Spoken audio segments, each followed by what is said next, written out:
this whole idea of semiotics. And semiotics, we could say, so what's semiotics? The term semiotics itself maybe applies to complex theories, study of signs, and or a kind of array of disciplines that uses signs or tries to interpret signs. I mean, that could be subjects such as logic, linguistics, representational art or design. But we try and, so semiotics is about this idea of looking at things round about us and trying to make meaning and understanding from what's round about us. That meaning and understanding can only really come from your understanding of yourself and your environment and how you kind of connect with the world. Sometimes we'll see semiotic devices like this used in a way that are a bit like those drawings. They may not make perfect sense to us. So, I mean, how would we interpret this sign? We can maybe see that this is a hazard in some way. But what is the hazard? So we're not quite sure. We could see the hazard as being the lamppost leaning slightly. Maybe the lamppost needs replaced. Or maybe the hazard is the fact that this bike has been chained to that lamppost for a long time and may be seen as a security risk or a security threat. It may be the fact that there's a bus stop just 10 metres away and actually people trying to cross the road to stand next to the bus stop. This bike is getting in the way and the local council want the bike removed. The sign is actually used by London Transport, but unless we know the context of why these signs are put there by London Transport, we can't actually make a definite judgment, or we can't make definite sense of what we're seeing. We can start to guess, we can start to make kind of interpretations, but we can't know what that sign means unless we're kind of working in the context of reading those signs for those situations. So that looks a bit like a road sign, so we're used to seeing something like that, but we're not really sure what that means. I mean, what does it mean? Someone said the other day it's warning flying peas or something. So we have to make kind of sense of things in a way that belong to or pertain to our understanding or the ability for us to construct understandings in the world. Here are two chairs, and it's not a trick question, but which is the most modern chair?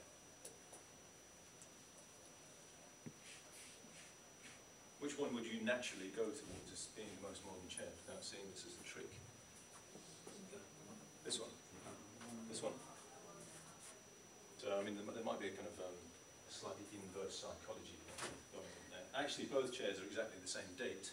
One has been given a paint job and a new seat cover, and the other one has just been kind of restored to kind of original condition.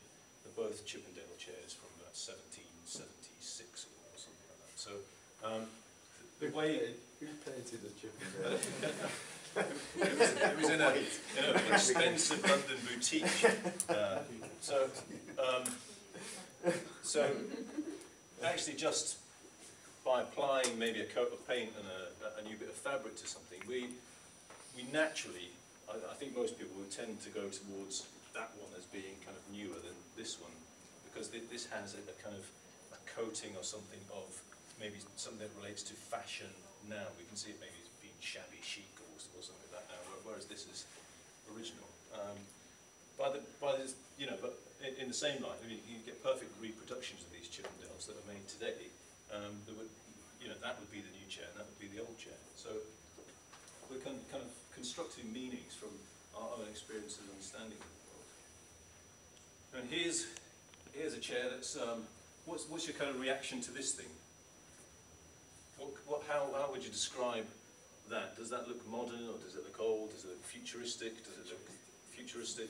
Yeah, modern.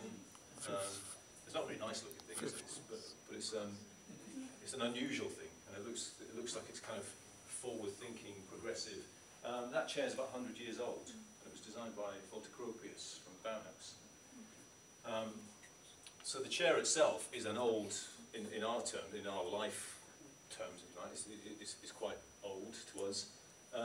But what he was trying to imply in the design of the chair was kind of thinking ahead. So he was trying to work with aesthetics in a way that weren't representational of his normal understanding of the world. He was trying to kind of project forward and try to think of what may be a kind of the way that we read shape or form in the future, as well as function, of course. So our look at semiotics, when we're talking about signs and understanding signs, the signs can either come from a very obvious end of the spectrum, or they can come from a very subtle end of the spectrum. Help prevent a tragedy. If you see children or adults inside or attempting to enter the substation, please call this number or the local police immediately. SSE, power distribution. Set in Comic Sans. Very, you know, a very serious message set in a very jokey typeface. So what is this supposed to tell us? Even at this kind of tiny level of detail, we're reading things into the form, the shape, the appearance. So in a way, we're kind of constantly reading. And in this case, we're reading the form before we're reading the text. So we're kind of making judgments all the time about everything we see around about us. We're trying to make sense of things all the time. But here's the technical bit. Two important kind of thinkers about concepts of semiotics. We'll talk about in these two diagrams. The first use of the word semiotics actually doesn't come from understanding kind of philosophy in a way, or it doesn't come from understanding signs or aesthetics. It actually came from someone called Henry Stubb, who was a physician, and his first kind of use of the term as a doctor, physician, if you like. And the word semiotics was used from the Greek, I think, panos may be able to correct us, semiotikos, which means reader of signs, interpreter of signs, or thereabouts. My Greek isn't too good. But thereabouts. So the word semiotics was first kind of bandied about by Henry Stubbs in terms of reading the signs of illness and then answering those signs by using medication to try and correct the signs. So they were looking for signs in patients, and doctors still do this. They kind of diagnose through sets of signs. They look for predictable signs in patients before they prescribe medicine. The way that we understand semiotics and how it's developed slightly later may come from John Locke. And in an essay concerning human understanding in 1690, he kind of made indication to this theme of the doctrine of signs. And he was talking about signs as in kind of things that we interpret. So not just in a kind of the sense of a medical sense, or in the sense of the physician, but in the sense of a kind of philosophy and writing. So these two sets of diagrams here. The one on the left is from Ferdinand de Saussure, and the one on the right is from Charles Saunders Peirce. So when we talk about semiotics today, you'll probably find references to these two people. One was a linguist, philosopher, one was a logician and philosopher. And really, Saussure's explanation is quite a clean explanation of how we make understandings from these things in the world.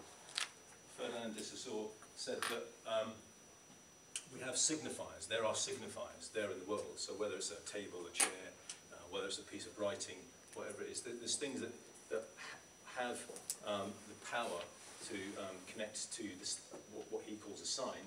There are signifiers. There is also the signified. So those things are scribed within those signifiers. So if you like, the chair, the Walter Gropius chair, okay, that's the signifier. What might be ascribed in that chair is that kind of feeling of modernity within the chair. This then becomes a sign only when we connect and make meaning from what we're seeing. So if you think back to the green dot underneath the hazard sign by the bicycle, we don't actually know, that doesn't become a sign for us because we don't know what it means. It doesn't mean anything to us. It becomes a symbol, it becomes something, it represents something, but to us it doesn't become a sign, or to de Saussure it doesn't become a sign. Charles Saunders Peirce's version of all this, sorry about this,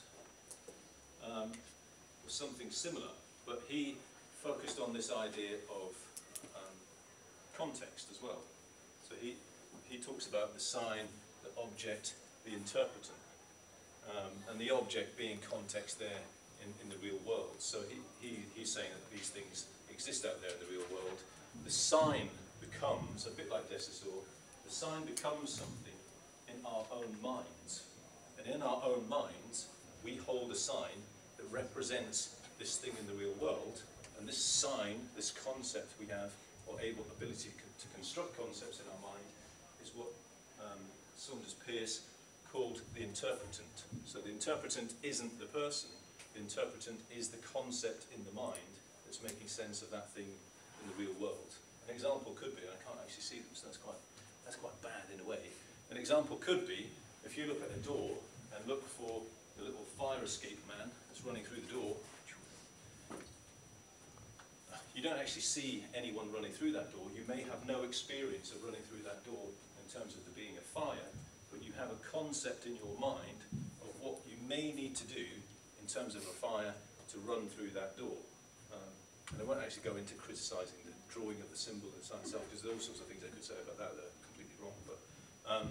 But that's an example of us using an interpreter. We've got a concept in our mind of what we need to make sense of in order to, or how we make sense of these signs that we see. Okay. So, possibly, a way to test these ideas is that next time you're out in the street, or next time you take a photograph, don't take maybe just for granted the thing that you had an initial focus on. This was a, it sounds a bit sad, but I wanted to take a picture of this really bad lettering. So I could say to students, don't ever do something like this. Typography, you know, it's really, really horrible lettering. But what I thought was quite interesting, when I downloaded the photo from my mobile phone and looked at it on the computer, I started reading lots of other things into the sign. The sign being the image. And then I was finding signs within the sign. It was 2 o'clock on the clock there, but actually when I took the photo, it was 10 o'clock in the morning. So actually that's misleading. It's not a kind of good representation of the time. It's wet, it looks cold and damp and miserable. Actually, it was quite a warm early spring morning. And you can just see some little buds and things appearing on the tree in the window there, which kind of confirms the reflection of the tree in the window, which confirms that. Also, it was quite interesting that there's something about maybe relationships. We've got two very happy young ladies there kind of walking along hand in hand, so we can interpret that maybe they're a couple, maybe they're just good friends, but maybe they're a couple. So we can kind of read things into this. This man, I thought, looked a bit like a lecturer on his way to a lecture who had so much on his mind. You know, he looked very kind of serious, and maybe he looked a bit miserable because he'd maybe gone to the bar and then had to go next door to the co-op to buy a kind of a coffee because he couldn't get an alcoholic drink from the bar that he thought was open. So there's all sorts of things that you can begin to read into, and actually everything that we look at, even the person sitting next to you, even me standing here, you know, heading towards my middle age and my sensible shoes and my V-neck jumper and things, there's all sorts of things that we can read into the things round about us. So everything has potential to be a sign. And I think as students of fine art, students of graphic design, students of design for digital media, if you're involved in the visual kind of disciplines, that's something you need to kind of open up to and be aware of.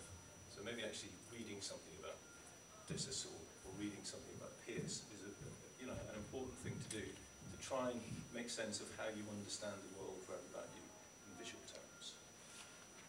The end.